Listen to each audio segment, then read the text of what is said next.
So, Kamaru, I guess we know the who, now all we need to know is the when. Well, I don't necessarily know the who, I mean, we all know who we'd like, but there's a couple of things that need to be worked out, but most importantly, my health is the most important. Now I'm in a situation to where every performance needs to be my best performance. So I'm going to do the best, that I can to make sure that's what comes out each and every time I step out there. I don't think fighting at 30% is going to cut it anymore. So it's time to go out there and give 100% each and every time. So had the surgery. I think I'm about almost a month out now from surgery. The doctors want me to take another month to really let it heal because they did a lot of work down there. So I'm gonna let it heal, then I'm gonna get back to training. It's killing me already being out of training this long. So you say some things need to be worked out. I'm assuming is that contractual stuff? Contractual stuff, and also, I mean, look at the division the way it is now. You got freaking Anthony Pettis coming in, knocking out Wonder Boy, two-time challenger. You've got, Masvidal coming in, knocking out Darren Till, former title challenger. There's some things that are going on there. So, I mean, based on how Ben Askren does in his next performance, that could be a possible option. Don't forget Santiago Ponzinibbio is still out there. So, I mean, there's options out there. I've said it. We all know Kobe has avoided this fight for a long, long time. And you know what? Now it's time for you to do the appropriate work to make sure you deserve this fight. Because that's what he does. That's what he thrives on. He thinks that he's deserving of everything. He always puts it out there. I deserve this. This is what you owe me. This is what you owe. No, it's not about that. Now it's you're not in the driver's seat to make that decision. It's for the promotion and it's for my team that are in that position to make that decision. Obviously, you want to get the best deal for yourself, but you said in the past, like on a personal level, you'd like to get your hands on Kobe. Absolutely. Now, make no mistake. I want that at that fight. So, we'll see. We'll work some things out, and we'll. Hopefully we can get that done. Would you be satisfied if it was someone else? Because, I mean, it seems like now it's like you've got to strike while the iron's hot, right? And with Kobe, he hasn't fought in a while. He seems to be drifting out of the spotlight a bit. Do you not feel like it's got to be him now? Or it doesn't matter to me. Now you're in a position to where this is about changing your life for the better and your family's situation. So that's the most important thing to me. I don't care what face is in front of me. A face is a face, as long as I get to go out there and do what I like and what I love. So that's it. How the double hernia surgery you got, was that something you came into the fight with? Did it get worse in the fight? Yes, actually, I think about 5 weeks before, I was doing a workout in the pool, and I was kicking in the pool, and I didn't really stretch very well going into that pool workout, but I felt a little something, but I didn't think anything of it. I deal with sore and injuries all the time, so maybe I strained something. And then the next day I was grappling, and I go to pass and pinch my knees, and I just felt, I felt something down there, and it felt really, really weak. And so I'm like, oh man, another injury on top of what I was already battling. But that's just how my mind works. We move past it. We do what we can to adjust the training sessions to make sure we can still prepare the best we can for that fight. And that's what we did. I just kept doing exercises or certain things just to kind of strengthen it. But I knew something was wrong because 1 week, 2 weeks, 3 weeks after that, it wasn't getting any better. So I was just like, you know what, screw it. There's no turning back now. We're not pulling out of this fight. It's a once-in-a-lifetime opportunity. But once we were in the fight, at the ending of the third round, I believe, I went to try to squeeze my knees together, and there was just nothing on the left. So I'm like, oh yeah, something's definitely wrong. Champ, what do you make of Tyron Woodley stepping up to fight Robbie Lawler, taking the pressure off Ben Askren for a rematch with Robbie Lawler? I think, personally, I think for Woodley, that was a decision that he made, but he felt like that was the best fight for him to get back in the position to, as he says, get his belt back. So, I mean, that's a decision that he made, but obviously everybody in the world wanted that rematch. They felt that Lawler needed to fight Askren, and let's get a definitive answer on that. But, unfortunately now we don't get to see that. Who do you have winning that Ben Askren-Jorge fight? I don't know. It's a tough fight, man. George Masvidal I think he has very, very good takedown defense, and he's a very scrappy guy. So I don't think it's just going to be, I think Ben Askren kind of feels that it's going to be easy to just go in there and walk through him, take the guy down, and do what you want. But I don't think it's going to be that easy. We all know that Jorge does a very good job of defending takedowns. You saw him when he fought Damian Maia. He fought it off very, very well. He still eventually kind of got caught. But I think Damian Maia was a little more well-rounded as a mixed martial artist than Ben Askren. So if Ben can't defend some of those strikes, because now you know Masvidal has the power to put you out. So if you can't accurately defend those strikes before you get in to get that takedown, it might be a short night. Were you surprised that he managed to KO Till like that? A little bit.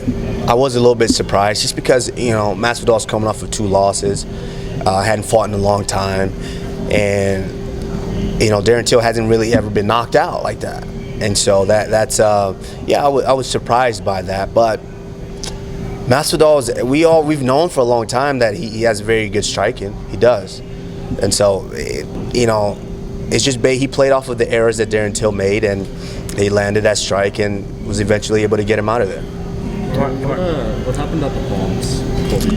The Palms. It was just one of those things. I've said it before. You can't put me in a room with that guy and expect something not to pop off. I mean, it was just one of those situations to where, and you saw that all week. He was there all week to try to distract me, disrupt me, and he said, and you guys heard the chants the whole week. Oh, actually, I think at my open workout, the one thing that I did hear from him while he was speaking through that whatever megaphone, whatever that, he was saying, oh, how does it feel to know that you're going to get knocked out tomorrow by Tyron Woodley? How does it feel, that you're going to get knocked out? So the whole time, he's trying to speak these things out as if I'm already going to lose. But listen, you showed your true colors. You were worried about me. Did you see him at the Woodley's open workout? He didn't crash his open workout and do that. You crashed mine because you were worried about me getting that belt. You've avoided a fight with me for a long, long time. You knew that you didn't want this fight. But now I'm in a position to where you can't run from that fight anymore.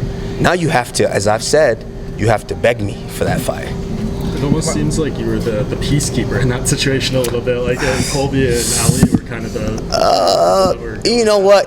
Colby said a lot of things about a lot of different people that a lot of we just don't take lightly. Me personally, obviously, you guys know I was walking barely. It was the next day after I was starting to kind of walk again because I had some damage done there. So, I mean, the worst thing in the world is be out there getting a scrap and know that I can't fully defend myself.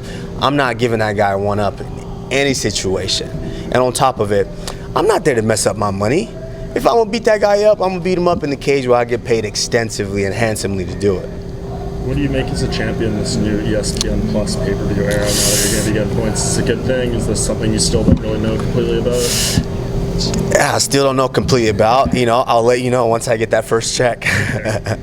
Mark, what was it like waking up Sunday morning after the fight? It was, the thing with me is I was never one of those guys to really stop and smell the roses. And so I kind of tried it, but it's kind of, certain things are just out of character. So the next day I woke up, did it. Oh well, get back to life. Where's my daughter? Where's my family? Where's my mom? And I went about life. I still, everyone, now obviously everyone treats me a little differently. Now I go do signings and the line's wrapped around and things like that. But I still personally, nothing has changed inside. I don't really feel any different. I'm still going to prepare the way that I prepare for each and every fight.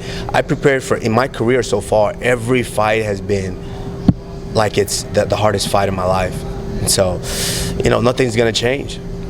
Where's the belt? Is the belt in your home? Is it in the gym? Where's the belt? Well, the belt's right here on my shoulder. But is it always there? I mean, you take it. No, no. To be honest with you, it just sits on my table. I got home, just took it out and put it there, and just sits on my table until it was there on my table for about 4 days until my daughter, volunteered me to come to her class and speak with her and show them my belt. Yeah, she came home and said, I picked her up one day. She said, Daddy, I told my friends what you do. I told my friends you're a UFC champion. And I'm like, 'cause she's 4.5. And so I'm like, oh, really? She's like, yes. and can you take pictures with everybody? Can you come to my class and take pictures with them? I was like, sure, I'll do it. And then the next week I get a call. We're doing career days now, so I had to go in, and they were very excited. And I loved it. How's it feel to have the daughter start push dad out there, show those proud moments? It's got to feel. It feels amazing. It feels amazing because, and my daughter is she's special because she doesn't really. Certain kids that age would be super shy. She's a good mix of shy. She knows when to be shy, but she's a good mix of knowing when to just be herself and be confident. So I went to her class and I was speaking with the class and I brought her up. Most kids in that situation would be shy and not come up, but I brought her up. I was asking her questions and she was actually responsive, explaining to her classmates what I do. So, she's a special little girl. Well, she can be confident. She knows her dad can beat everybody up. I think a lot of times when a champion or somebody rises to a place where they're getting a lot more attention, they tend to have a cause or something that they're really trying to promote. Is there anything that you've now trying to use your foothold to try to promote? Any causes, anything that you're really working on? For me, my whole base is I'm an immigrant. Obviously my family immigrated here to give us the best possible opportunities in life, which is why a lot of immigrants immigrate here. And that kind of plays on the dynamic of this other guy who wants to fight me now is this guy feels very entitled. As you see him all the time, and especially now, his whole rant, Dana, you promised me this, Dana, I deserve this, why'd you give me this interim belt if I wasn't gonna be next? And that's just kind of his mentality, how he's going about situations now. That's not who I am. We immigrated here to give me that opportunity, but I had to take that opportunity. I had to put my heart and soul into what I was going to do in order to be at the pinnacle of it. And so I've put the hard work in, which is why I'm in the position that I am in now.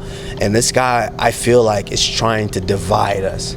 He's trying to divide all humans. Oh, you guys are immigrants. You don't deserve this, or you don't deserve that. Oh, I deserve it before you. It doesn't work like that. When you put the hard work in, you see the results.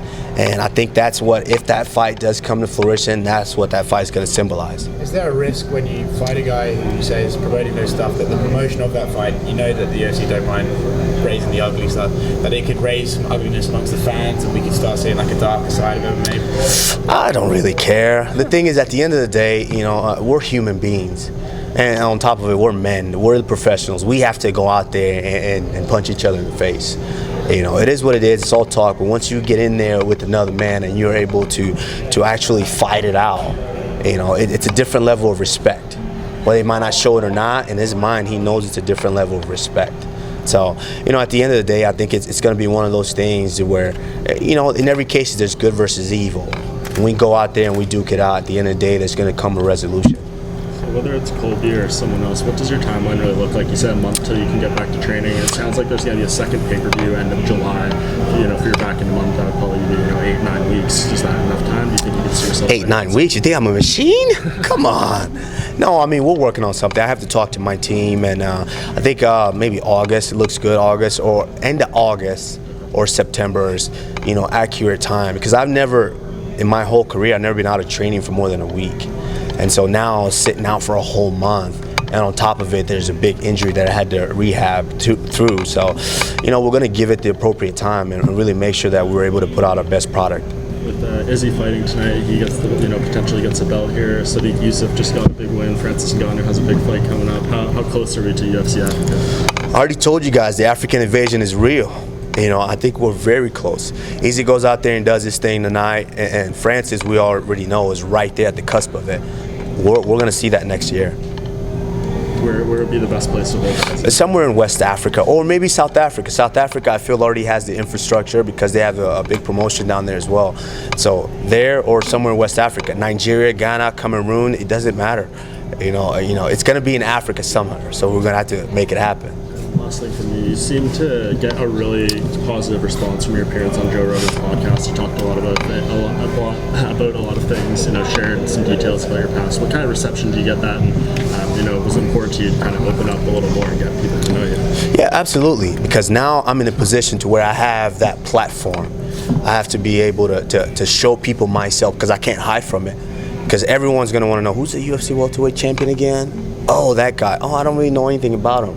You know, I'm in a position now to where I have to let people know who I am and what I'm about. So, you know, that's all it was. Joe recognized that, which is why he invited me in, and I had an amazing time just being able to open up and be myself with everyone. And a bit off topic, do you watch Game of Thrones? I do. I'm so pumped. I'm so pumped. I can't wait, Who man. do you think's going to end up on the Iron Throne at the end of this season? Iron Throne. I think you know, Jon Snow has done a good job of kind of putting himself in that position, rising to the occasion, I would say. So, you know, he's kind of the one guy that's doing everything right. You know, when you've been dead and come back from the dead, come on, man. I mean, it's, you know, it's hard to deny him being the king of everything, you know. Will he be sitting next to Daenerys? Well, I don't want to spoil things for the people who don't know you haven't read all the books and things like that, but we know what's really going on between the two of them. We all know who they really are. Oh, so you read the books? You're in deep. Huh? I haven't read the book, but I know people who read the book, and I'm in good contact with them. So, yes, definitely. Awesome. Thank you guys, man. I appreciate it. Thank you.